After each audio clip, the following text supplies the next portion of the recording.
My next guest got a taste of being in front of the camera while doing street interviews for the O'Reilly Factor on Fox News Channel. Now he's hosting his own show on the network, Watters World, along with co-hosting the very popular The Five.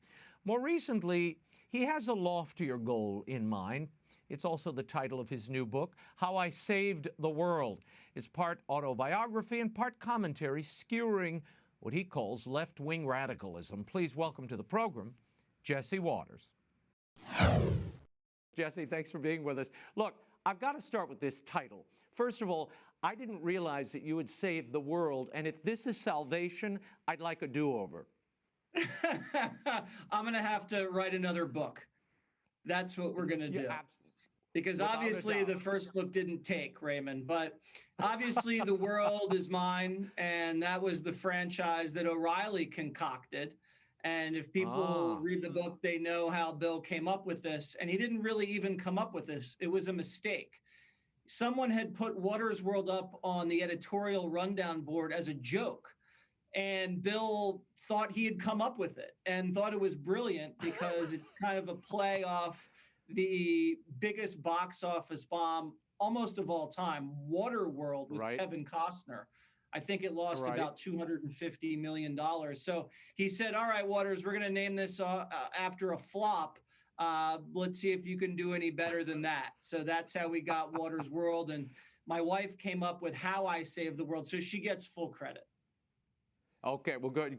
I hope you don't give her too much of the royalties because, you know, that can get really expensive, Jesse. She'll spend it all on clothes, Raymond. I want to, they all do. I want to delve into the real Jesse Watters here. Now, look, you never struck me as an ideological guy. Now, I know you grew up in a liberal home. So where did this conservatism come from and when? I listened to Limbaugh, and that's kind of how I became a Rush baby in college. I was inebriated and woke up from a stupor, and they had C-SPAN on. It was Republican senators on the floor talking about policy, and I figured that's kind of what the founding fathers had in mind. And the next day I tuned into Rush, and that was it. And I was never a super partisan.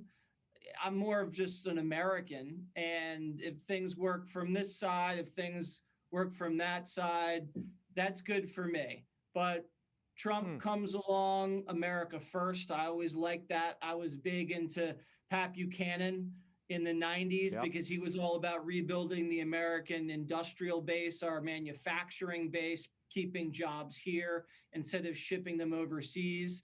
I always liked the tough war on terror attitude from George W. Bush, and I thought Obama was a disaster. So when Trump came along, he really grabbed me. And the rest is history. What you see on TV is what you get. Jesse, I love how you even did the Buchanan chop as you brought Buchanan's name up. That's wonderful how you did that. Now, how did you come to Fox? And tell me about the O'Reilly Job Interview, which you relate in the book. Well, I had been fired from many jobs in finance. Apparently, you have to have a little grasp of arithmetic to handle millions of dollars of other people's money. So I was working on the Pataki campaign after getting fired from finance. And that campaign ended. The New York governor won. And I knew someone who knew someone. You know how that works, Raymond. And I started off in the basement of Fox. No health care, freelance, making no money. And I heard there was an opening on The Factor. And so I went in for an interview. And it was during his radio days, the Radio Factor. And he came in during a break and he sat me down in the room and he looks at my resume and he says, "What's your father do?" I think he thought I'd gotten the interview because I was well connected. I wasn't that well connected. My dad's not a banker. So I told him what my dad did. And the next thing, I think he forgets I'm in the room. Dead silence. So all of a sudden I said, "Bill, I just read your latest book. It was amazing." And all of a sudden, Bill's head perks up and he says, "You seem like a smart kid. You start Monday." So he hired me. And then the next week, he almost fired me because I was a mess during a pitch meeting. And we talk about that and how I saved the world. Yeah, those are brutal. Those pitch meetings with O'Reilly were brutal. I mean, that was like a Viking epic. Tell me, what did you learn from Bill? Jesse. Well, I I see learned some of everything. his style in you, I have to tell you.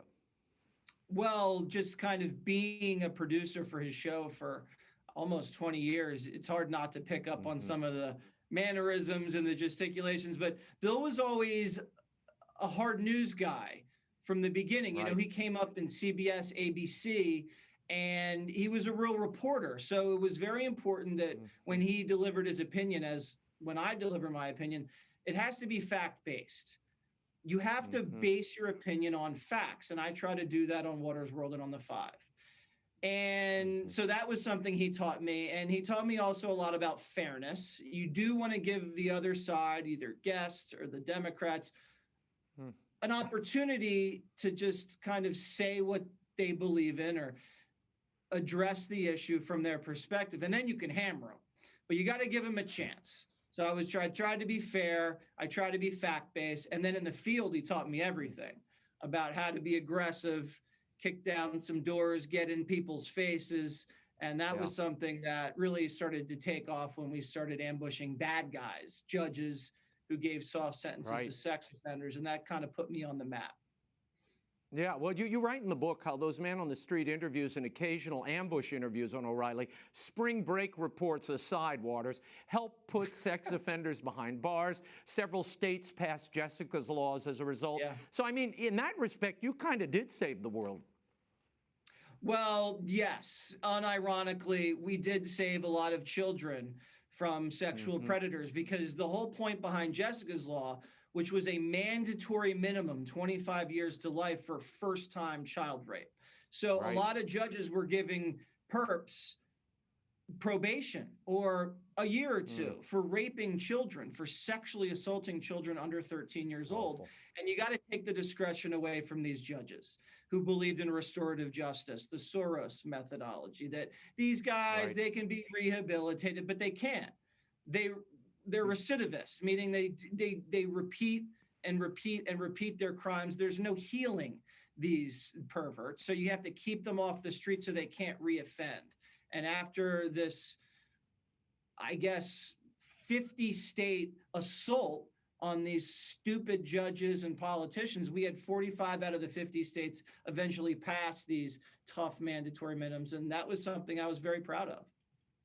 Yeah, you should be. It was important. It's crucially important in protecting a child's innocence. But what could be more important than that? You Right. include a chapter, speaking of innocence, family, you include a chapter dedicated to your mom's text messages, which you regularly Yes. read on the Five. But in the book, you respond to her. And you've said she cried when the book hit stores. Are you still speaking, is what I want to ask first. We are on speaking terms, Raymond. Yes. Okay. I know you saved the world, but can you save your family? Your mom No. writes texts like, and you quote these in the book, what makes you think it's appropriate to viciously disparage, insult, and dismiss a member of Congress? How does that behavior contribute to any sort of civil discourse? Humility helps. Character counts. Think about that, Jesse, she writes. In another place, she says, please pronounce your ings. The word is putting, not puttin'. Peeking, restocking. And elsewhere, she says, I am honestly concerned about your colleagues. They've begun to roll their eyes at your diatribes. Yeah, so I guess this is just, you're trying to keep things friendly and light here. But it is good that you're communicating with Mom, and she has a very different political take on things. She's not salvageable, Raymond. She's beyond saving. That was the one thing I couldn't save in writing this book. She's now just as hostile. She keeps it to herself. During the Trump presidency, she was truly radicalized. She'd gone to the Women's March. She was just flew off the handle at everything. And so used to get inundated with these vicious texts during the show, which is live, Right. which at beginning, it was rattled me a little bit, like my own mother disparaging me, my character, my integrity. And then I'd have to go back Your on the next segment pronunciation. and do my thing. But the book gave me an opportunity to respond to each of these horrible attacks on myself. And I tried to do it in a fun way. But she's gone. Yeah, no, She's I was long howling gone. She reading still that sends chapter. me stuff. She worships Fauci. You know, She's Wow. not, I wouldn't say she's Antifa left, but maybe squad light. She's squad light, Raymond. Oh boy. So she's not exactly a member of the Buchanan Brigades, is what you're telling me here. No. Oh, no, no. Okay. No. She'd tear down that statue if one was ever erected. Well, maybe your next book could be How I Saved the World But Lost Mother. I mean, this could be a great collection of the text messages. I was screaming reading that chapter, by the way. Okay, in the book you write that you see yourself as a cultural anthropologist. Because you've traveled the country, you've seen all these different people in different, ambush settings. Give me your take on the state of people as you see them now, Americans. Everyday Americans, beginning with manners, with the way they interact with one another, particularly coming out of this COVID thing, or maybe we're in the middle of it. It's a really great question because there is a silent majority, which you're in touch with because you travel and you don't spend a lot of time in Manhattan. But if people got out of Manhattan and if people got out of the swamp, they would see a country that's actually unified, Raymond. And you know this. When you go to restaurants, when you go to football games, when you're out and about at the grocery store, people are friendly. People are polite. And I'm not just talking about blacks and whites and Hispanics. Men and women of all ages, from all backgrounds, no matter where they're from, are genuinely nice people in the United States of America. And they're respectful of each other. And what the media does, and they zone in on conflict, racial conflict especially, or conflict regarding vaxxed and unvaxxed, as you see today. And they exploit these conflicts and inflame these conflicts. So regular Americans think we're at war with each other. Raymond, we're not at war with each other.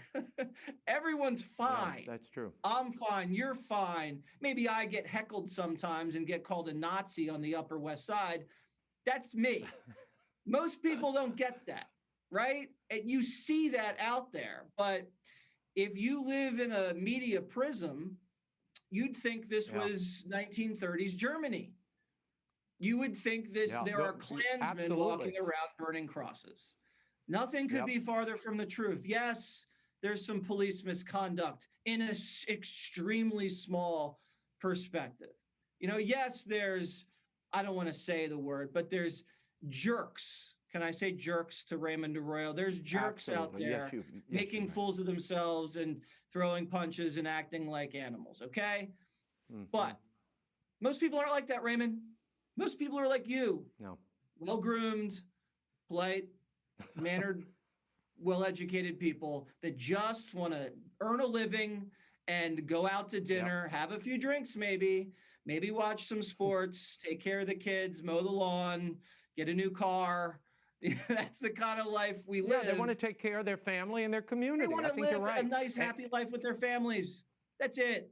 Right. Hang out with their friends. And the media fans the flames of division and the tiny things that divide people and metastasize those into what the country they believe looks like. On the other hand, we see in these school boards all across the country, these parents coming together, becoming very vocal for their children. By the way, that's not a political movement, but as you mentioned a moment ago, it's about protecting the home front. It's about protecting the family. So in some ways, this rot, all of these attacks might be a catalyst for positive change.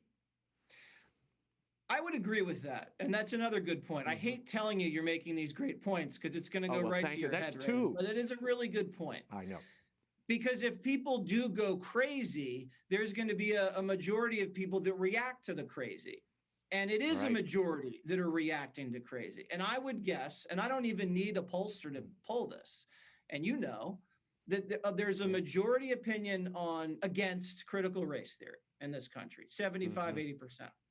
There's a majority opinion in this country. They want strong borders. They want an orderly process at the southern border. They don't want wide open borders. A majority of this country wants clean water, clean air. They want to preserve green America, okay? A majority of the country doesn't want to pay $3.50 for a gallon of gas. These are majority opinions in this country, but because of social media and because of the left-wing media, we're put in a position where we're having to defend opinions that are shared by 80% of the country. Like we're in the minority. We're not in the minority, Raymond. We are in the majority. It's a very loud, annoying, angry minority that's trying to call the shots. And a lot of it is so annoying. Sometimes we submit to it. We give them what they want. We say, okay, go away. But if we keep saying, okay, go away, we'll give you what you want, they're going to take everything. You give them an inch, they take it, right? So you just got to say no, knock it off. We're not playing that game. And they'll just go around and find a softer spot to penetrate. You know, I was going to ask you what the secret sauce was to the 5 dominating the ratings for so long, but I think you just revealed it. You are defending kind of common sense, middle ground America, and it reflects a majority opinion. I mean, that really is the secret sauce, I think. Well, the secret sauce is Gutfeld. Let's be honest. Gutfeld is the tasty secret sauce. But right, so it's a conversation on the 5, just like a conversation at a bar or a dinner table. We listen. No one listens anymore. And you form different opinions based on, hey, maybe that makes sense. Maybe that doesn't make so much sense. And that's why people watch, because it's at the top of the show, maybe you'll get newsier and more partisan. And in the back half of the show, you know, we're doing stuff on Netflix, which people can relate to, or barbecue, cultural stuff, which again, people can relate to, or animals are great. So that's why the show is so appealing. Yeah. But before I let you go, if you could do one thing, Jesse Waters, that you are not doing now professionally, and I could grant that wish, what would that one thing be?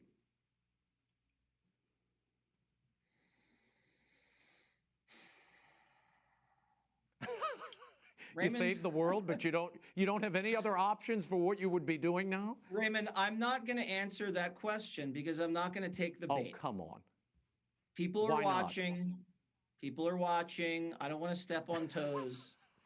I'm very happy where I am right now. I'm very grateful for these great opportunities. We were talking before we aired this. You fake it till you make it. Yes. I'm happy I'm not fired, Raymond. I just want a nice long career. I could be a game show host at the end of it. Try not to get fired. Say what I believe. Let the chips fall where they may. Well, Jesse, there could be an opening at Jeopardy any day now. You know, they keep revolving through the hosts, so maybe there's a possibility. But I want to just mark this for the time capsule. I finally got Jesse Waters to give us a politically correct answer. I thank you for that. Only you, Raymond, can pull that off. Barbara Walters and me, we're the only 2 people capable of this. How I Saved the World by Jesse Waters. It's available at bookstores everywhere, online. Jesse, thanks for being here. See you soon. Thanks. I'll see you on Waters World, Raymond. You bet.